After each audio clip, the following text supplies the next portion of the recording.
اگر ایک صوبہ اپنی گندم نہیں ریلیز کرتا، مارکیٹ میں نہیں دیتا، تو پرائس ڈیفرنشل کو وہ نہیں ختم کر سکتا، اس کے اختیار میں نہیں ہے.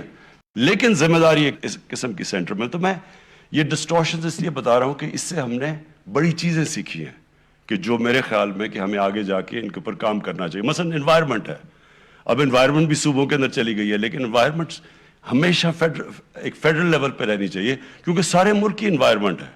یہ تو نہیں کہ ایک صوبے میں ایک انوائرمنٹ ہوگی اور دوسرے میں دوسری ہوگی.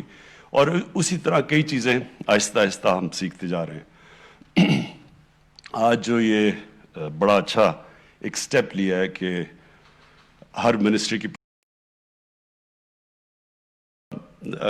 تجربہ نہیں تھا، کیونکہ ہماری تو گورنمنٹ پہلی دفعہ، زیادہ تر لوگ پہلی دفعہ پاور میں آئے، تو یہ اب پرفارمنس کا ٹائم آ گیا، اور پرفارمنس کے لیے اپنے اوپر پریشر ڈالیں. اب یہ جو آپ کانٹریکٹ سائن کیے ہیں، ان کے اوپر ایویلویشن ہوگی ہر منسٹری کی، اور ہر منسٹری اپنے اوپر بھی پریشر ڈالے گی کہ انہوں نے اب یہ ٹارگٹس میٹ کرنے ہیں.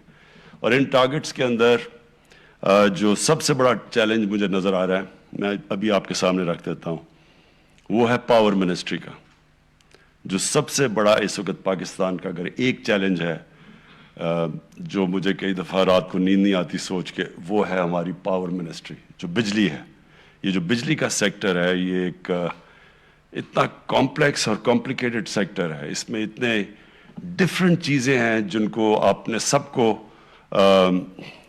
ریشنلائز کرنا ہے، ان سب کو سنکرونائز کرنا ہے.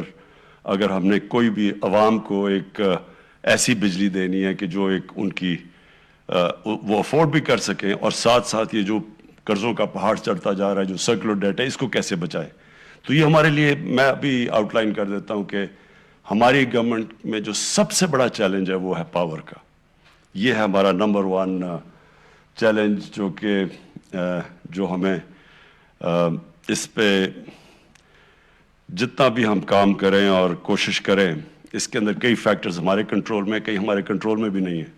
لیکن نمبر 1 میں صرف چیلنجز سامنے رکھ رہا ہوں. دوسرا جو ہے ہماری سبسڈیز، ہم تقریباً 2,500 ارب روپے کی سبسڈیز دے رہے ہیں.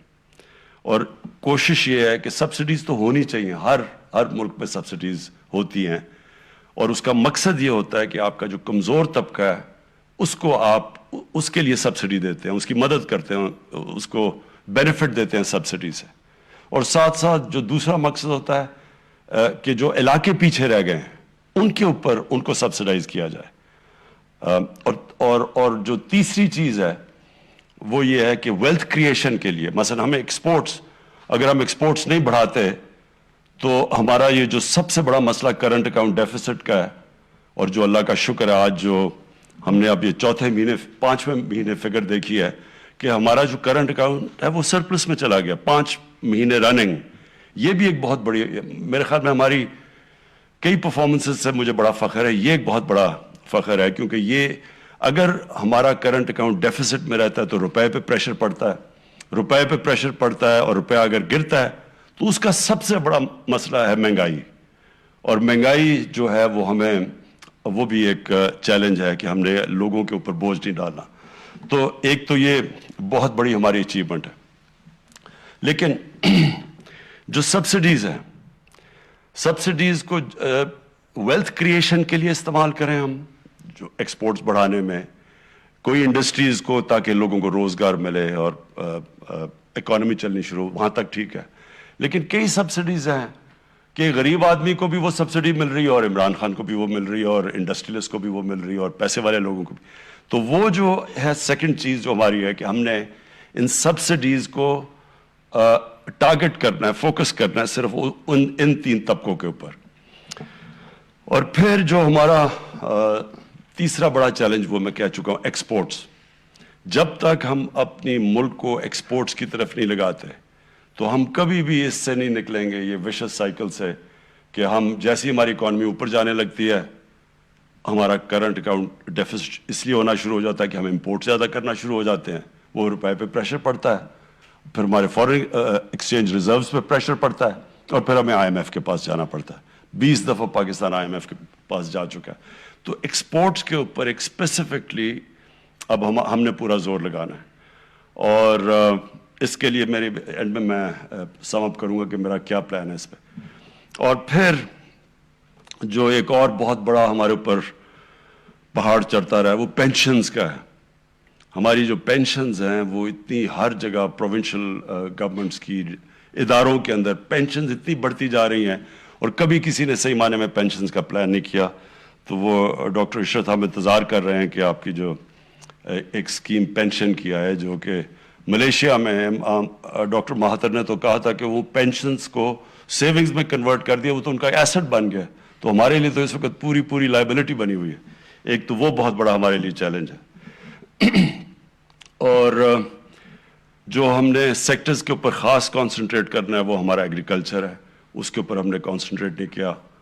ایگریکلچر ایک ہے کہ اگر ہم اپنی پروڈکٹیوٹی کے اوپر زور ڈالتے رہیں تو وہ ایک ایسی چیز ہے کہ وہ ملک کو, ہمارا ایگریکلچر ایک امپلائمنٹ بھی دیتا ہے اور پھر صرف پروڈکٹیوٹی بڑھانے سے ہماری فوڈ سیکیورٹی بھی ہو جاتی ہے اور ملک کو بھی ہم اٹھا دیتے ہیں. اور ادھر چائنا کا ہمیں بہت فائدہ ہے بیکاز چائنا کے ساتھ جو سی پیک کے اندر اب ہم ایگریکلچر کے اوپر بھی کانسنٹریٹ کر رہے ہیں اس کی ٹیکنالوجی ٹرانسفر اور پروڈکٹیوٹی میں, تو انشاءاللہ وہ بھی ہمارے لیے بہت بڑا فائدہ ہوگا. تو میں آخر میں جو میں نے 2.25 سال کے بعد ایک نتیجے پہ آیا ہوں کہ ہمارا جو گورننس ہے, ہمارے گورننس سسٹم کو ڈاکٹر عشرت پوری کوشش کر رہے ہیں کہ سول سروس ریفارمز ہو تاکہ تیزی سے چیزیں ہوں ہماری گورننس سسٹم کے اندر. لیکن جو میں نے ایک چیز ریئلائز کی ہے کہ ہمیں اب پرائرٹائز کر, جب تک ہمارا سسٹم, ہمارا بیوروکریسی کا سسٹم اور تیز چلنا نہیں شروع ہوتا, اس تک ہمیں یہ کرنا پڑے گا اس ٹائم تک کہ ہمیں چینلز بنانی پڑیں گی کہ جو ہماری ٹاپ پرائرٹی کی چیزیں ہوں گی ان کو اے گریڈ میں ڈال دیں گے اور پھر جو سیکنڈ بی گریڈ اور سی گریڈ اس طرح کر دیں گے. ان چینلز کو جو آن لائن رکھیں گے, جو بھی ہمارے اے گریڈ کے پروجیکٹس ہوں گے ان کو ہم آن لائن فالو کریں گے اور کسی قسم کی ان کے اوپر رکاوٹ نہیں ہونی چاہیے. کیونکہ میں نے ریئلائز کیا کہ اتنے امپورٹنٹ سبجیکٹس ہوتے ہیں, اربوں روپے کا ملک کو نقصان ہوتا ہے, فائدہ یا نقصان ہونا ہوتا ہے, اور وہ جا کے پھنس جاتے ہیں کسی منسٹری میں اور پھر وہیں پھنس جاتے ہیں. کوئی پتہ ہی نہیں چلتا کہ مہینہ 2 مہینے, یعنی کوئی ارجنسی نہیں ہوتی کہ ملک کو فائدہ یا نقصان ہے, لیکن وہ چیزیں پھنس جاتی ہیں.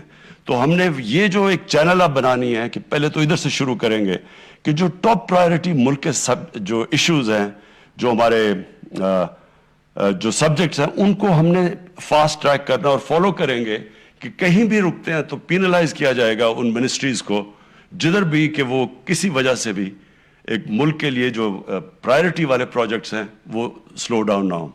اور میں خاص طور پہ ایکسپورٹ سیکٹر کے اوپر میں یہ کہتا ہوں, اور ہماری جو انڈسٹریز ہیں جو اس وقت انڈسٹریلائز کر رہا ہے ملک, اور اس کے اندر جو بھی چیزیں ملک میں ڈالرز لے کے آتی ہیں, جس سے ہمارے یا ڈالرز بچتے ہیں یا ملک پر ڈالر آتے ہیں, اس کو ہم نے پرائرٹائز کر دینا. کیونکہ یہ ایک ہمارا ونربل ایریا ہے کہ ہمیں ڈر یہ ہے کہ جیسے جیسے ماشاءاللہ ہماری اکانومی گرو کرنی شروع کی ہے اور ہمارا کنسٹرکشن سیکٹر اٹھ رہا ہے, انڈسٹری چل رہی ہے, تو اب خوف یہ ہے کہ پریشر پڑنا شروع کر دے گا ہمارے کرنٹ اکاؤنٹ کے اوپر. اور پھر کیونکہ جیسے جیسے اکانومی گرو کرے گی, امپورٹس بڑھیں گی, اور وہ جو ہمارا پریشر ہے کسی طرح اس کو ہم اوائڈ کر لیں, یعنی ہم اپنی کرنٹ اکاؤنٹ کو ڈیفیسٹ میں نہ جانے دیں تاکہ روپے پہ نہ پریشر پڑے. وہ سب سے کرٹیکل چیز ہے اس وقت کہ اللہ کا شکر ہے جیسے بھی یہ 2 سالوں کی بڑی مشکلوں کے بعد ہماری جب اکانومی اب چلنی شروع ہوئی ہے اور ہمارے پازیٹیو سائنز نظر آ رہے ہیں, تو یہ امپورٹنٹ یہ ہے کہ آگے جو پٹ فالز ہیں ہم ابھی سے پری ایمپٹ کریں ان کو. تو میں انشاءاللہ شہزاد ہم اس کی ایویلیویشن رکھیں گے اپنی منسٹریز کی, اور یہ بڑا اچھا انیشیٹو ہے کہ ساری منسٹریز کو ہمیں پتہ ہوگا کہ جو انہوں نے ٹارگٹ سیٹ کیے کیا وہ اس کے اوپر میٹ کر رہے ہیں یا نہیں, اور پھر اسی کے اوپر ان کی ایویلیویشن ہوگی. Thank you. وزارتوں کو اہداف دینے سے متعلق تقریب وزیر اعظم عمران خان خطاب کر رہے تھے. انہوں نے کہا کہ ہماری حکومت میں وزراء کو اب کارکردگی مزید بہتر کرنا ہوگی. جب تک تمام وزارتیں کارکردگی نہ دکھائیں حکومت ڈیلیور نہیں